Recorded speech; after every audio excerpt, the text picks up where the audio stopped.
Bismillahirrahmanirrahim. Assalamualaikum warahmatullahi wabarakatuh. Alhamdulillahirabbil alamin. Allahumma shalli ala Muhammad wa ala ali Muhammad. Apa kabar teman-teman semuanya? Bertemu lagi dengan saya di channel Mahfud Hati. Sebelum materi ya, seperti biasa jangan lupa tuliskan doa terbaik Anda di kolom komentar ya. Selalu saya ingatkan teman-teman semua. Yang penting banyak berdoa sama Allah Subhanahu wa taala. Jadi kita langsung ke materi aja. Ya, kali ini tuh saya ingin bahasnya agak panjang dikit. Saya rangkum dari teman-teman yang bertanya ke saya nih terkait masalah amalan ingin lunas hutang. Rata-rata inginnya itu ya segera lunas hutang. Karena memang kalau kita diuji dengan masalah hutang, terlilit hutang, itu benar-benar gak enak banget tuh. Tidur gak enak, ngapa-ngapain gak enak, semuanya gak enak. Justru kadang-kadang kita itu capek, lelah, benar-benar bosan gitu ya. Sampai ada juga itu yang ingin melarikan diri, bahkan ingin bunuh diri gitu ya, karena memang saking pusingnya di masalah hutang. Ya jadi gini teman-teman semuanya, banyak yang kayak saya itu begini ya, Pak, saya sudah ngamalin semuanya loh, saya sudah berbulan-bulan bahkan hitungan tahun saya bersolawat, saya tahajud, kemudian saya juga mengamalkan banyak amalan dari guru-guru, disebut juga itu ngamalin sholawat munjiat, ngamalin Fatihah, banyak yang banyak saya. Tapi kok saya belum merasakan perubahan, hutang saya belum lunas, keajaiban gak saya dapatkan, sampai saya tuh bingung harus bagaimana, harus berbuat apa. Itu satu, dan sebenarnya banyak sih, tapi pertanyaannya itu hampir-hampir sama ya, berkaitan tentang itu. Dia sudah banyak mengamalkan amalan, tapi dia nggak merasakan perubahan, keajaiban gak ada, kemudian solusi nggak dia temukan, sehingga bingung.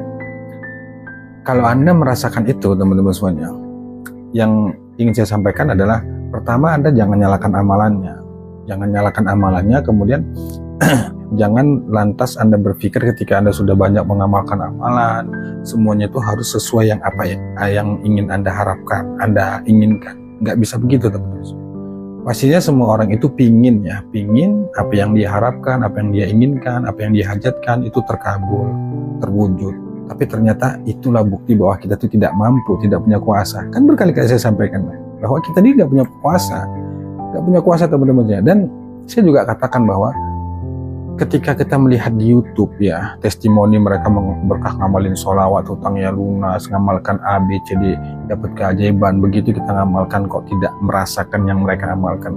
Itu bukan amalan yang salah. Saya selalu bilang bahwa bisa jadi mereka yang mengamalkan dosanya lebih sedikit, ikhlasnya lebih dibanding kita, yakinnya juga lebih yakin dibanding dengan kita. Banyak faktor alasan. Tapi oke lah, testimoni dan jadikan itu sebagai motivasi kita. Yang terpenting itu teman-teman begini ya. Ketika Anda melakukan ikhtiar langit dengan tujuan untuk lunas hutang, dapatkan keajaiban, saya selalu bilang ya, jangan fokus itu pada keajaiban, jangan fokus itu jangan pada solusi jangan.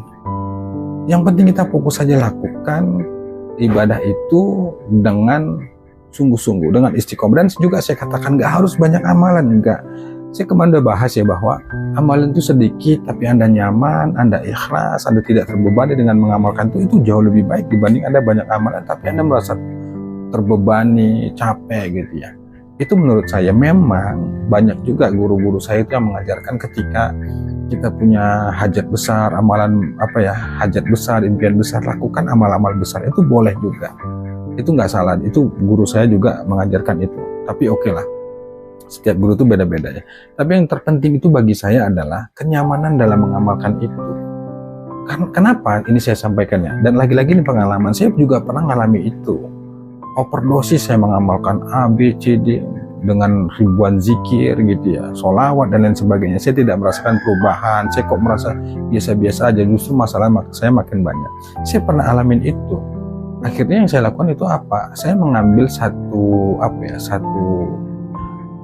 hajat yang saat itu saya sudah nggak ngerti lagi harus berbuat apa, mintanya apa. Akhirnya saya fokus minta ampunan Allah. Saya fokusnya di situ. Saya nggak mikirkan lagi keajaiban seperti apa, solusinya seperti apa, nggak begitu lagi. Yang tadinya saya ngamalin sholawat supaya dapat keajaiban, ngamalkan ini supaya dapat keajaiban, ngamalkan ini supaya dapat solusi. Itu selalu saya pikirkan. Tapi pada akhirnya saya tidak lagi berpikirnya ke situ. Akhirnya saya belajar untuk pasrah, belajar untuk ridho. Ya sudah ya Allah, apapun yang terjadi terserah. Saya nggak mau lagi memikirkan keajaibannya seperti apa, seperti terserah deh, semua dihadapin. Yang penting saya itu mau benar-benar datang ke Allah itu benar ingin perbaiki diri, bertobat dan lain sebagainya. Akhirnya itu yang saya lakukan. Nah, Anda pun harusnya begitu. Bukan amalannya, jadi Anda nggak usah lagi disibukkan cari amalan A, B, C, D. Nggak usah. Saya katakan nggak usah. Kenapa? Karena akhirnya Anda berfokus itu pada amalan. Sebenarnya bukan ke situ, teman-teman semuanya. Yang terpenting itulah bagaimana hati kita itu yakin ke Allah, ikhlas, sabar, ridho. Karena di sana Anda banyak amalan tapi nggak muncul rasa itu, nggak muncul rasa nerima, nggak muncul rasa sabar, nggak muncul rasa ridho. Ini berat. Terus gimana sih caranya agar supaya kita itu bisa hadir perasaan pasrah, ridho? Ya salah satunya itu lewat amalan itu. Allah itu tidak langsung memberikan solusi kepada kita. Ketika kita itu melakukan zikir, mohon pertolongan sama Allah, minta solusi, Allah nggak langsung kasih solusi. Tapi yang Allah hadirkan itu ketenangan dulu. Nah, sekarang Anda cek diri Anda. Ketika Anda mengamalkan amalan itu, apakah hati Anda tenang? Apakah Anda sudah merasakan, sudah mulai memahami pasrah, ikhlas, ridho? Apa Anda sudah merasakan itu? Kalau Anda sudah merasakan itu dipertahankan, sudah amalkan saja. Amalkan yang sudah Anda rutinkan, amalkan yang selama ini sudah Anda pelajari, dikasih guru, diijazahkan oleh guru, amalkan itu secara rutin. Biar itu urusan Allah. Tugas kita itu fokus saja mengamalkan itu sungguh-sungguh gitu ya. Tidak terlalu memikirkan keajaibannya. Ya memang capek banget teman-teman, capek. Saya merasakan itu, capek, lelah, kadang-kadang bingung harus mengapain, harus seperti apa, itu bingung. Nah, tapi kita juga dituntut teman-teman semuanya untuk tidak boleh putus asa. Untuk tidak boleh putus asa dalam hal ini kita dituntut, bahkan kita tuh harus terus berusaha untuk baik sangka, kemudian berusaha untuk terus menghadirkan harapan-harapan bahwa Allah itu tahu sesungguhnya tentang diri kita, dan Allah itu sudah memastikan bahwa ujian masalah yang datang ke diri kita tuh Allah itu sudah ukur, tinggal bagaimana kita menangkap pesan-pesan masalah yang Allah hadirkan ke diri kita itu apa sih sebenarnya. Itulah pentingnya introspeksi diri. Makanya kenapa saya itu ngamalin istighfar ya dulu ya, fokusnya pada minta ampun supaya saya bisa merenung, kenapa ya bisa begini, kenapa ya begitu. Saya merenung itu begitu.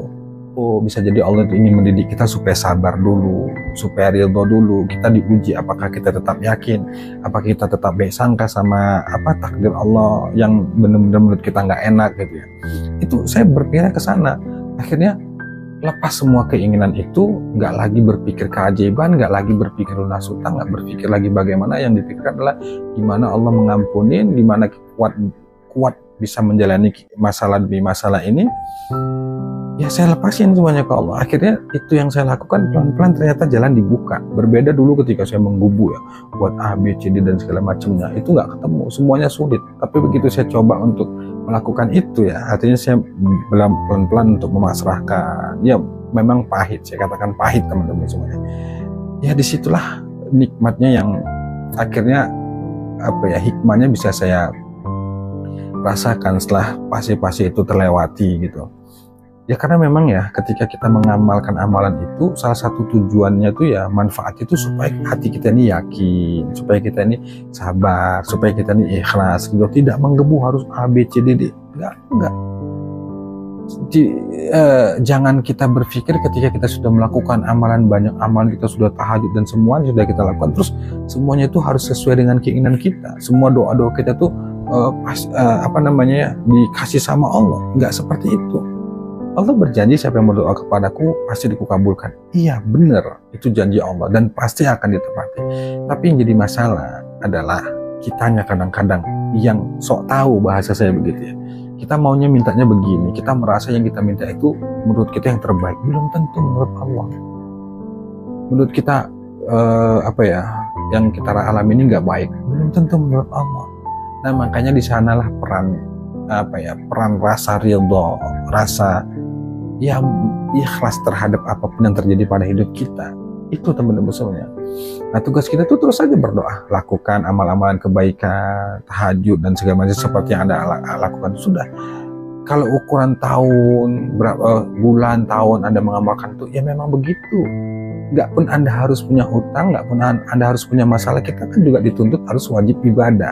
beribadah kepada Allah. Dan yang diuji bukan juga kita doang. Dulu para nabi-nabi dulu juga mereka ujiannya lebih hebat dari kita. Jadi jangan Anda berpikir itu Anda merasa Anda sendiri yang diuji di dunia ini, Anda sendiri yang punya masalah di dunia ini, Anda sendiri yang stres di dunia ini. Tidak. Semua orang itu punya masalah masing-masing. Semua orang itu dipusingkan, disibukkan dengan masalahnya masing-masing. Kecuali mereka yang yakin dan kembali kepada Allah, menyikapi masalah yang hadir itu adalah satu petunjuk dari Allah, satu jalan bagi Allah untuk dia introspeksi diri, menangkap pelajaran, isyarat, mengambil hikmah dari setiap masalah yang dia hadapi. Itu teman-teman semuanya. Makanya saya itu selalu berpikir itu begitu. Setiap masalah yang hadir itu saya selalu berpikir itu apa sih hikmahnya. Saya selalu begitu. Saya tidak serta-merta langsung memikirkan solusi-solusi, enggak. Saya selalu berpikir tuh, kenapa Allah buat begini ya? Apa ini tujuan Allah? Saya tangkap, oh bisa jadi Allah begini. Kasih pemahaman, oh ternyata menghadapi orang itu harus begini. Harus begitu. Disitulah dibutuhkan kepekaan rasa, kepekaan batin kita untuk menangkap pelajaran hikmah yang datang dari Allah. Lewat apa? Banyak hal, lewat masalah dan banyak banget teman-teman semuanya. Nah, oleh karena itu teman-teman semuanya, jangan putus asa dan jangan nyerah. Kuncinya itu ada dalam diri kita, di hati kita.